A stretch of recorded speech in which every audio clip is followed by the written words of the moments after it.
শীত আসলেই না জিহ্বাকে আর মানানো যায় না। তখন বিভিন্ন রকম খাওয়ান খেতে ইচ্ছা করে।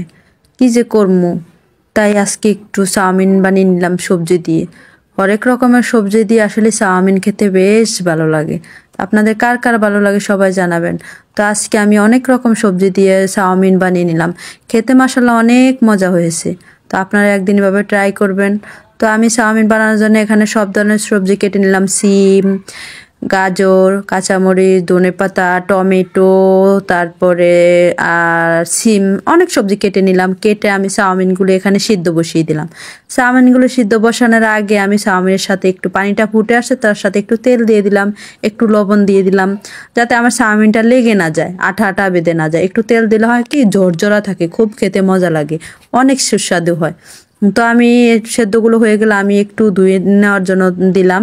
আর এখানে আমি প্যানে গাজর কুচি দিয়ে দিলাম, সিম কুচি দিয়ে দিলাম, কাঁচামরিচ কুচি দিয়ে দিলাম, পেঁয়াজ কুচি দিয়ে দিলাম, ধনেপাতা, মানে সব ধরনের সবজিগুলো দিয়ে আমি সবজিগুলো আগে একটু ভেজে নেব।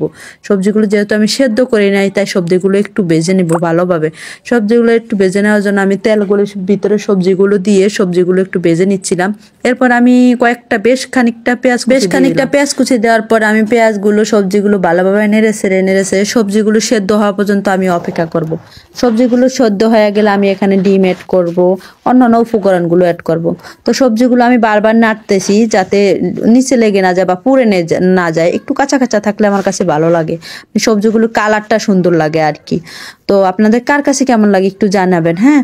আর আমার কাছে তো এভাবে চাউমিন রান্না করে খেতে বেশ মজা লাগে। তারপর একটু ঝাল ঝাল হয়, তারপর তো কথাই নেই, সেই মজা হয়। তো আমি এখানে চাউমিনের সবজিটা বাছতেছি। পাশের চুলা আমি একটু শুকনো লঙ্কা, মানে শুকনো মরিচ আর কি ভেজে নিচ্ছি, শুকনো মরিচ ভেজে নিচ্ছি হলো। তারপর আমি একটা ডিম দিয়ে দিছি। একটা ডিম দিয়ে ম্যাগি মশলা, তারপরে চাউমিন মশলা, সবগুলো মশলা অ্যাড করেছি। আমি এখানে ডিমটা বেশি দিব না, যেহেতু আমি আজকে সবজি চাউমিন বানাবো, তার জন্য আমি ডিমটা হালকা একটা ডিম দিছি টেস্টটা একটু বাড়ানোর জন্য। তো আমি এখানে সয়া সসও দিয়ে দিছি, সয়া সস না, টমেটো সস দিয়ে দিছি। আজকে ভিডিও দিতে থেকে কি বলি যা বুঝতে পারতেছি না।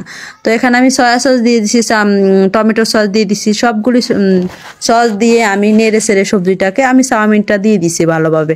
আমার চাউমিনটা বেশ ভালো সিদ্ধ হয়েছে, এজন্য আমি বেশিক্ষণ রাখবো না, আমি চাউমিনটাকে অল্প কিছুক্ষণে চুলার আঁচে রাখবো। আমি চুলার আঁচটা হালকা লো করে দিয়েছি যাতে পুড়ে না যায়। আসলে চাউমিন তো পুড়ে যেতে চাই, এই জন্য আমি এটা তেলের উপরে একটু নাড়া ছেড়ে ভালোভাবে মশলাগুলো এড করে নামিয়ে নেব। এর ভিতরে আমি একটু মরিচ গুঁড়া দিয়ে দিছি, শুকনো মরিচ গুঁড়া। আমার কাছে একটু ঝাল ঝাল হলে চাউমিন খেতে না বেশ লাগে। আপনাদের কার কাছে কেমন খেতে ভালো লাগে একটু কমেন্টে জানিয়ে যাবেন।